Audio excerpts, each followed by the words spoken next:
Assalamualaikum warahmatullahi wabarakatuh. Apa kabar pemirsa semuanya? Semoga masih semangat dalam menjalankan ibadah puasa ya. Dan kembali lagi dalam acara Bincang Ramadan bersama dengan saya Hafilda Silviana. Nah, dalam episode kali ini kita akan membahas mengenai wanita dan kemuliaannya. Jadi kita akan membahas bagaimana wujud perjuangan wanita saat ini. Nah, dan saat ini kita kedatangan seorang tamu, yaitu sosok perempuan pejuang, kalau istilahnya zaman now adalah Kartini milenial atau Kartini zaman now. Jadi kita sambut ibunya kita, ibu dosen kita, Ibu Umdah El Baroroh. Assalamualaikum Ibu Umdah. Waalaikumsalam warahmatullahi wabarakatuh. Apa kabarnya hari ini, Bu? Baik, alhamdulillah. Puasanya lancar ya, Bu ya? Alhamdulillah. Bulan Ramadan makin sibuk atau biasa aja, Bu? Biasanya begitu. Kayaknya Ramadan itu dikira santai tapi justru tambah macam-macam. Oh, ngoten. Jadwalnya tambah nambah banyak. Alhamdulillah ya Bu ya. Nah, nanti kita akan berbincang-bincang lebih jauh dengan Bu Umdah, tapi setelah yang satu ini kita intro dulu.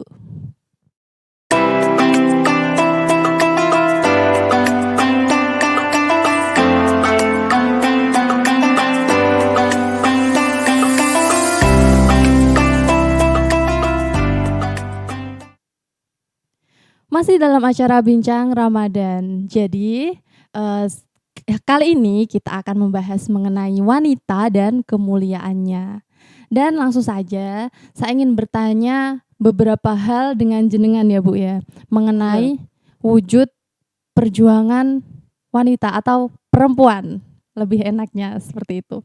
Jadi, sesuai dengan tema kita wanita dan kemuliaannya, dalam Islam sendiri perempuan itu juga sangat dimuliakan ya Bu. Jadi mengapa wanita itu dimuliakan seperti itu? Apa pendapat jenengan? Ya, terima kasih Mbak Hafilda. Assalamualaikum warahmatullahi wabarakatuh. Waalaikumsalam. Senang sekali pada sore hari ini kita bisa membincang sesuatu yang menurut saya sangat menarik ya, yaitu berbicara tentang perempuan dan kemuliaannya.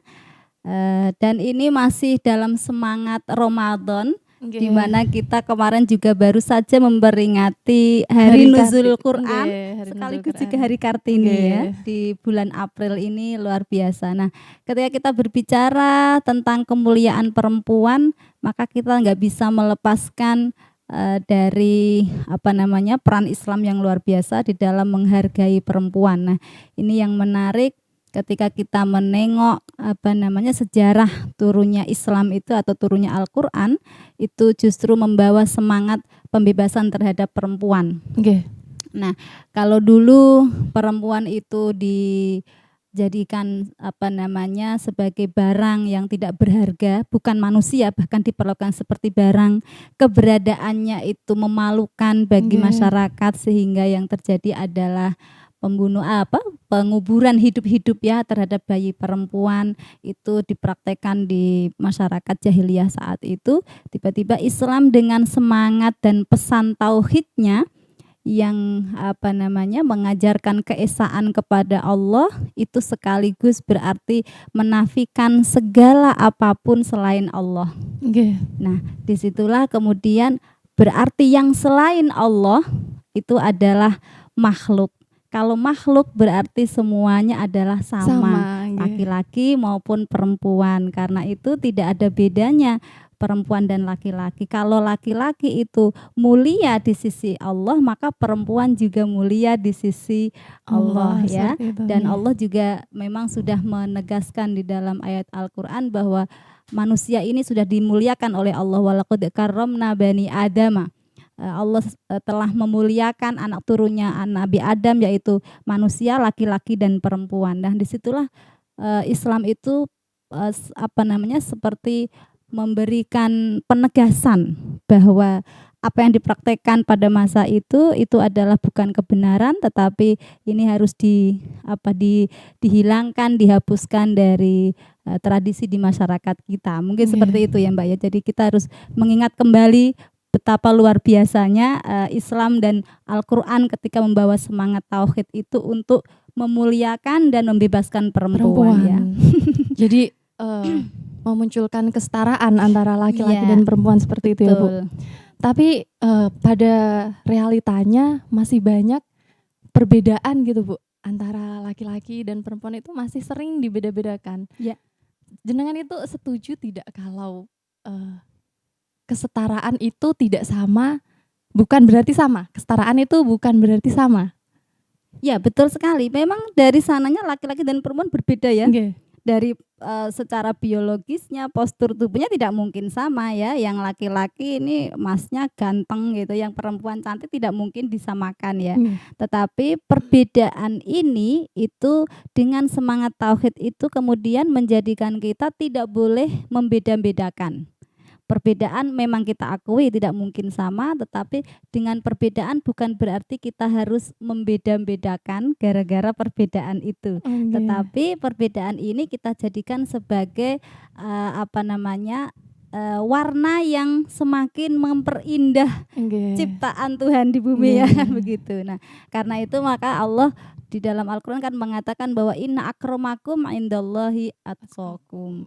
Yang sesungguhnya yang paling mulia adalah di sisi Allah itu mereka yang paling bertakwa, bukan karena laki-laki atau perempuan. Nah, ini kan menarik ya. Jadi laki-laki tetap pada fitrahnya, perempuan juga seperti itu. Betul sekali, iya. Lalu berbicara tentang wujud perjuangan dari perempuan, bagaimana wujud perjuangan dari perempuan di zaman sekarang ini menurut jenengan? Ya, kalau wujudnya sebenarnya banyak sekali ya. Sekarang kita ini perjuangan perempuan bisa diwujudkan dalam hal apa saja. Artinya perempuan berjuang bukan harus keluar dari rumah, tetapi juga bisa di dalam rumah. Artinya sekarang ruang domestik maupun ruang publik, ruang di dalam rumah maupun ruang di luar rumah itu sama-sama bisa diperankan oleh laki-laki dan perempuan, dan kita tidak boleh merasa bahwa di dalam rumah itu berarti tidak ada artinya, tidak ada harganya ya. Seringkali kadang-kadang kita itu lebih menghargai peran publik tapi peran domestik tidak dihargai. Maka kalau ada ibu-ibu yang di rumah itu merawat anaknya 24 jam dari pagi kembali pagi lagi, dibilangnya nggak bekerja. Tapi yang bekerja di luar cuman dari jam 8 sampai jam 3 bilangnya kerja seharian full begitu ya. Padahal yang 24 jam itu yang lebih capek ya Bu ya. Iya, betul.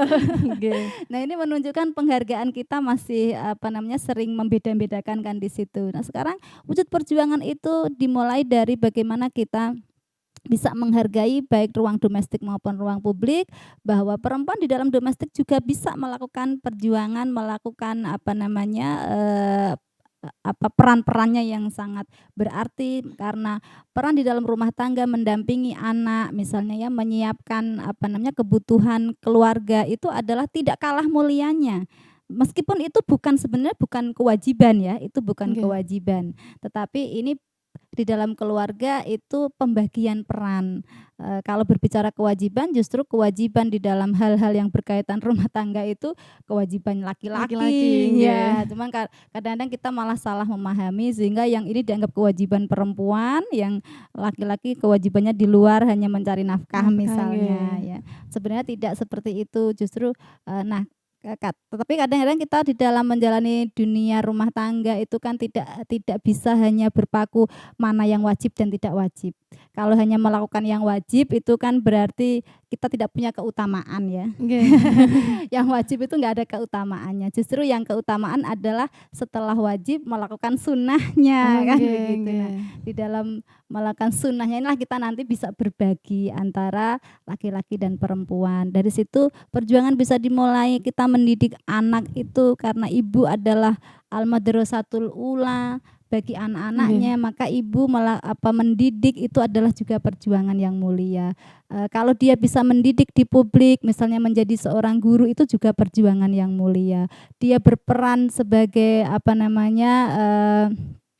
pekerja di luar yang mampu mensuplai atau memenuhi kebutuhan tambahan nafkah dalam keluarga, itu juga perjuangan yang mulia. Jadi sebenarnya perjuangan itu bisa dilakukan di mana saja. Begitu. Apalagi saat ini pendidikan bagi perempuan itu jadi penting sekali ya Bu ya. Iya, betul. Eee, nah disitulah Mbak yang menarik ya, Islam tadi dengan semangat membebaskan dan persamaan ya, Persamaan persamaan derajat, dalam nggih arti tidak ada di hadapan Tuhan kita itu sama-sama sebagai makhluknya, nggih maka di dalam Islam juga pendidikan itu tidak dibedakan kan. nggih Maka, seringkali kan, apa namanya, thalabul ilmi itu yang kita sering, lafalkan ya, nggih, thalabul ilmi itu fardhatun ala kulli muslimin muslimin, sekaligus juga wa muslimat, muslimatin. nggih nggih.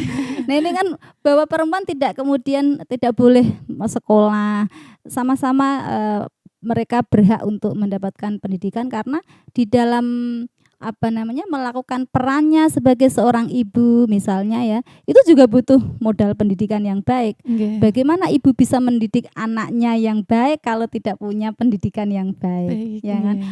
Bahkan yang, kalau apa namanya, kesannya di masyarakat kita itu, kan perempuan itu cuman 3M Nggih perannya itu, masak, maca, mana katanya. Nah, nggih saya bilang, 3M ini kalau tidak berbekal pendidikan yang baik juga tidak bisa dilakukan dengan baik.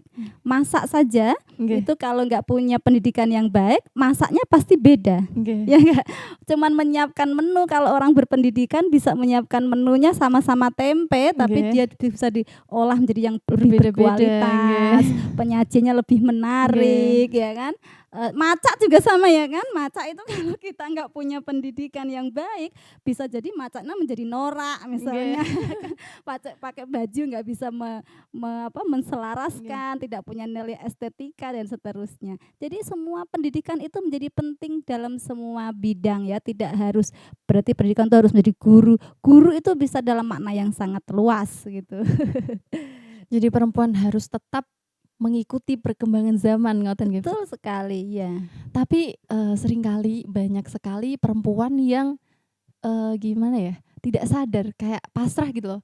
"Ah, ya udah aku cewek jadi aku ya cuma masak, jadi istri, jadi ibu rumah tangga." Nah, untuk membangun kesadaran untuk perempuan agar mereka sadar kalau mereka bisa melakukan lebih dari itu bagaimana menurut jenengan, Bu? Ya, pertanyaan yang bagus ini, memang ini tantangan kita bersama ya, Nggih Mbak, ya. Ini sebenarnya tidak bisa lepas dari sejarah panjang kenapa perempuan sampai mengalami, apa bahasa saya mungkin itu adalah kepasrahan dan keputusasaan ya. nggih Karena memang perempuan, pernah mengalami sejarah panjang di mana dia tidak dihargai. nggih Meskipun 15 abad yang lalu Al-Quran telah mendeklarkan bahwa perempuan dan laki-laki itu sama kedudukannya di depan, Allah ya, nggih tetapi kan dalam perjalanan sejarahnya kita juga bisa menyaksikan betapa penafsiran agama, budaya yang ada di masyarakat kita, bahkan juga kebijakan politik itu sangat mendiskreditkan perempuan. nggih. Kita tahu sampai dengan tahun 45 saja itu PBB baru punya undang-undang tentang hak asasi manusia. Manusia. Itu sudah abad ke-20 kan, Nggih 1945. Padahal 15 abad yang lalu Al-Quran sudah mendeklarkan perempuan dan laki-laki sama, nggih ya kan? Itu artinya sepanjang sejarah berabad-abad itu perempuan mengalami, kondisi yang selalu di apa namanya, disubordinatkan ya. Sehingga nggih dari yang tadinya itu seharusnya tidak begitu menjadi itu seperti, sesuatu yang sudah seharusnya nggih dianggap sebagai kewajaran, dianggap sebagai kenormalan, memang perempuan ya begitu, itulah takdirmu. nggih Nah, untuk menyadarkan itu tentu butuh waktu yang panjang ya, karena itu kita nggak bisa menyalahkan, tapi memang kita harus selalu, apa namanya, mencoba untuk terus mensosialisasikan, mengedukasi kepada perempuan juga juga kepada laki-laki ya, nggih karena masyarakat kita ini laki-laki dan perempuan, nggak bisa hanya perempuan saja, tapi juga bahkan kepada laki-laki bahwa memang perempuan harus diberikan hak-haknya, mereka harus disadarkan bahwa perempuan dan laki-laki sama-sama punya hak yang harus dipenuhi, tidak boleh kemudian disubordinatkan gara-gara dia sebagai berjenis kelamin perempuan. perempuan. Iya, ini memang butuh perjuangan terus-menerus, Mbak, ya. Gitu. Nah, maka peranan kita kalau jenengan sebagai mahasiswa, Nggih ya itu berarti lakukanlah itu kepada teman-teman mahasiswa. Kalau misalnya saya sebagai seorang ibu, berarti saya harus mulai mendidik anak-anak saya sejak dini, memberikan penyadaran bahwa meskipun adik perempuan, tetap, perempuan punya hak, kamu harus berani, kamu bisa. Itu kita harus internalisasikan terus-menerus ya nilai-nilai kesetaraan itu sejak dari mulai di rumah, kemudian di sekolah, di masyarakat. Kalau kita sebagai seorang pemangku kebijakan di negara, berarti kita juga harus mendorong terus-menerus menjadi regulasi negara yang memberikan jaminan kepada hak-hak perempuan, begitu. Jadi kata-kata jenengan mengingatkan saya tentang isu yang saat ini banyak sekali dibicarakan, yaitu feminisme, Bu. Iya. Jadi kadang orang itu menyalahartikan dari feminisme ini. Kadang kalau orang tua yang pemikirannya masih kolot itu, ngapain sih wanita itu jangan keluar dari garisnya, katanya. Iya. Nah, itu pendapat jenengan bagaimana? Iya. Nah, ini karena memang keyakinan seperti itu kan tadi itu, karena sejarah panjang yang tadinya itu sebenarnya sesuatu yang salah menjadi benar Oke. karena sudah diwariskan turun-menurun, ya kan? Sehingga ketika ada yang mau mencoba mengembalikan pada garis yang benar, Oke. justru dikatakan salah. Salah. Ya kan? Oke. Apalagi ketika yang mencoba menggaungkan lagi itu adalah istilah-istilah yang datangnya dari luar kita. Oke. Misalnya barat, ya Oke, misalnya oke. kayak istilah feminisme itu kan dari Dari barat. barat. Maka kemudian ada kesan dihindari, bahkan kadang-kadang dibully. Oke. Apa itu dari barat, itu enggak Bukan budaya islami, kita, itu bukan katanya. budaya Oke. kita ya. Memang itu terjadi seperti itu. Tetapi makanya kita coba untuk menyampaikan apa yang di dalam milik kita sendiri. Misalnya yaitu tadi, kalau kita sebagai seorang muslim, lihatlah ternyata teks-teks agama itu luar biasa ya. Oke. Misalnya saya kemarin itu ndelalah gitu ya, nggak sengaja ini seminggu ini itu beberapa kali harus mengisi yang temanya itu semuanya berbicara soal nuzulul Quran. Oke. Dan saya sengaja memang kepengen meng-highlight bagaimana peran perempuan ketika di dalam turunnya Al-Quran ini. Ini kan nggak Oke. pernah disebut gitu ya. Seakan-akan yang ada ketika berbicara nuzulul Quran ya Jibril, Nabi Muhammad. Jibril, Nabi Muhammad. Kita nggak pernah melihat sejarah perempuan di dalamnya. Padahal di situ ada Khadijah yang berperan aktif luar biasa, mendukung, mensupport Nabi ketika pertama kali mendapatkan wahyu, saat Nabi itu masih tergopoh-gopoh ketakutan gitu kan, pasca ditemui oleh Jibril itu pulang ke rumah itu yang ditemui adalah seorang perempuan, ya kan, Khadijah. Dan ayat Al-Quran itu juga dibacakannya kepada perempuan. Tapi perempuan nggak pernah disebut dalam sejarah Al-Quran, ya kan. Bayangin tuh, luar biasa. Saya tuh sampai ini harus kita munculkan lagi gitu. Ternyata Al-Quran, apalagi kalau kita coba telusuri lebih dalam lagi, banyak sekali ayat-ayat Al-Quran tuh yang turunnya itu karena sejarah perempuan. Misalnya dulu ketika sahabat perempuan itu datang kepada Nabi komplain gitu ya, Nabi, saya kok ketika hijrah ini pada ikut hijrah, kita nggak disebut sama sekali. Emang hijrah kita ini diakui nggak sih gitu kan? Yang laki-laki kan dapat pahala ini itu, kok perempuan nggak pernah disebut?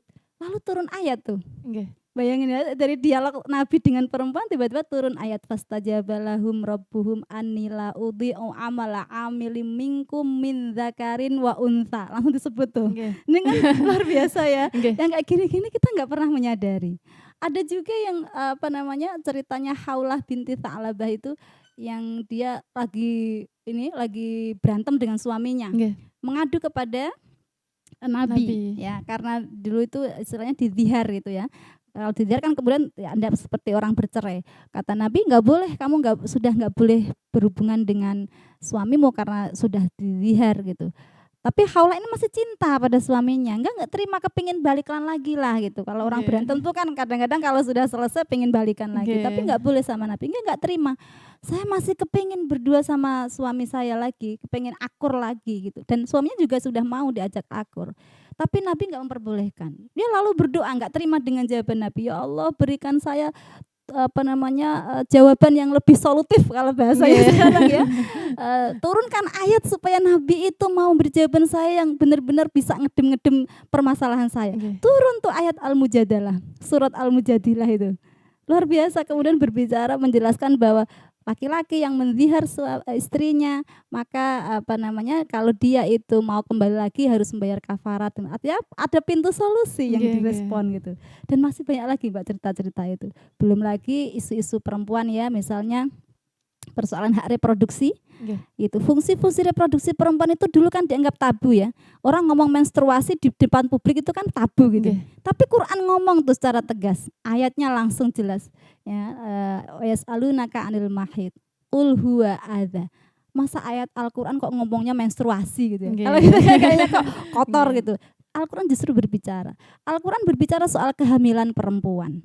Al-Qur'an berbicara soal perempuan menyusui dan hak-hak apa yang harus dipenuhi laki-laki ketika istrinya menyusui. Ini kan Nggih. luar biasa kan, yang itu nggak pernah kita perhatikan. Bahkan kita sendiri sebagai perempuan kalau baca Quran ya lewat saja gitu Nggih. ya, sehingga nggak merasa Quran ternyata menyapa banyak sekali terhadap perempuan, tapi kita nggak pernah merasa disapa gitu. Nggih. Kadang-kadang malah justru dijauhkan saat kamu ini lagi menstruasi, kamu itu nggak suci, nggak ini gitu kan. Jadi Nggih. kadang-kadang kita jadi malah dijudge gitu ya, dijauhkan dari agama gara-gara fungsi reproduksi itu gitu. Nah ini refleksi saya itu seminggu ini memang betul-betul merasakan kehadiran Quran itu menyapa perempuan luar biasa, Mbak. Nggih.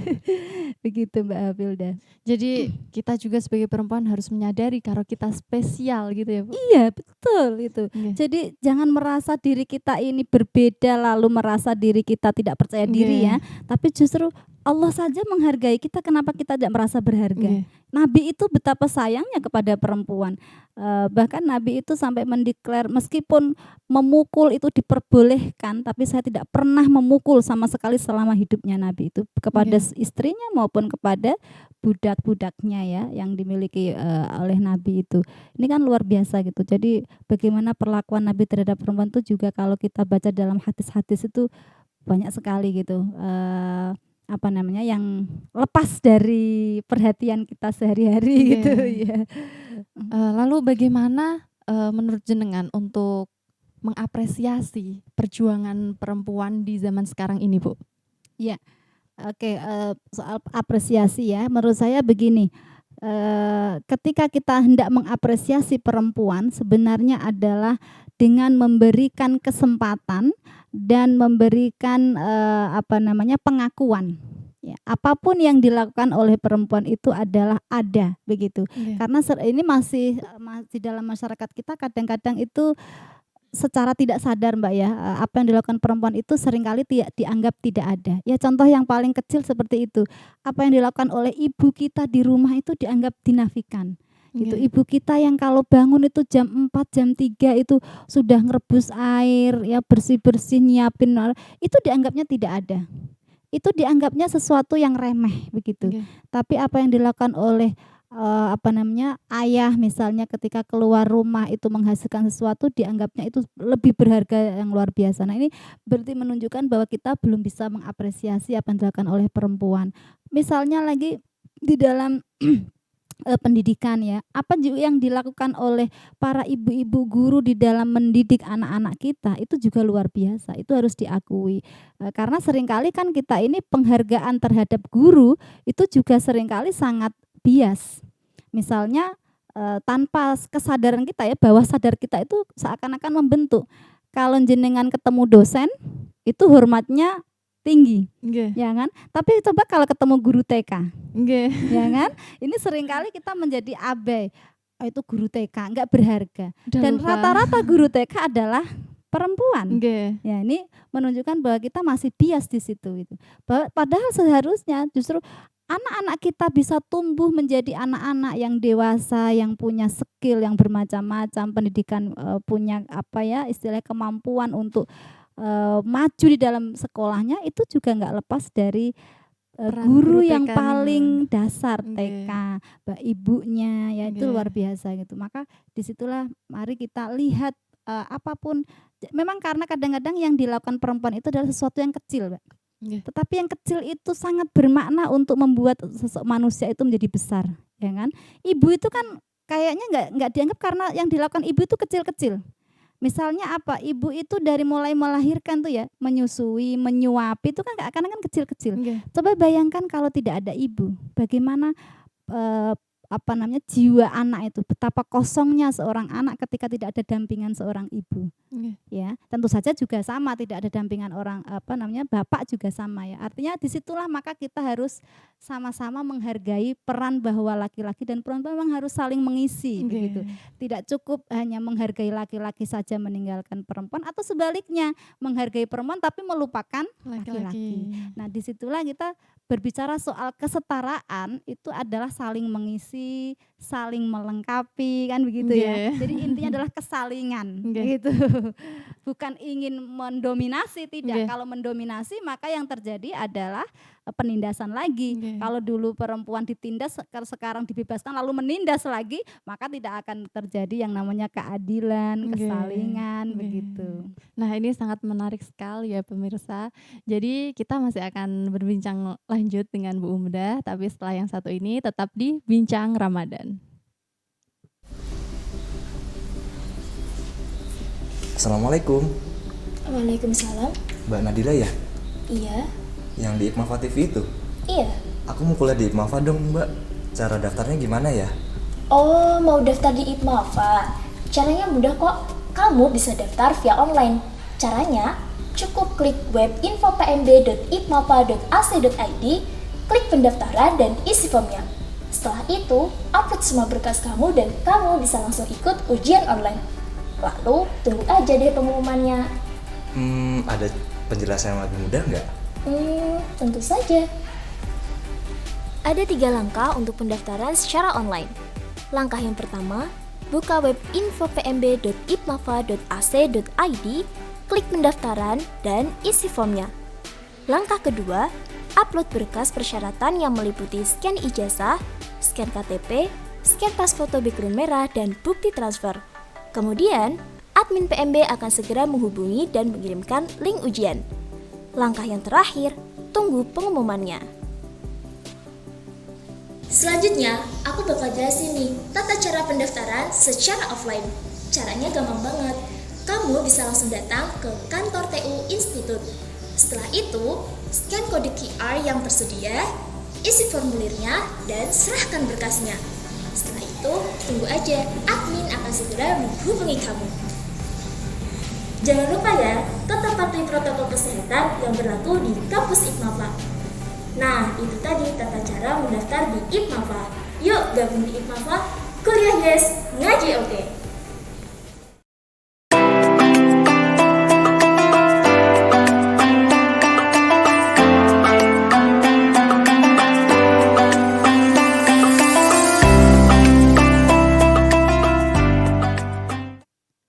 Masih dalam acara Bincang Ramadan. Nah, tadi setelah kita membicarakan tentang bagaimana perempuan, kesetaraannya dengan laki-laki, dan juga bagaimana spesialnya perempuan, saya ingin bertanya sedikit. Bu Umdah ini kan sangat aktif dalam ini ya Bu, menuangkan pemikiran jenengan mengenai isu-isu kesetaraan gender nih Bu. Nah, apa motivasi jenengan untuk melakukan itu? Ya, sebenarnya saya ya Mbak ya, karena ini dimulai dari perhatian saya sebenarnya itu dari sejak kecil ini ya. Nggih. Memang saya tidak tahu itu, tetapi yang saya ingat itu dulu inspirasi awal itu datang dari sebuah buku kecil Mbak, itu yang ditulis oleh namanya Pak Masdar Farid Masudi, yang dulu itu menulis tentang hak-hak reproduksi perempuan dalam Islam. Itu bahasanya itu kayak dialog antara santri dengan bunyai.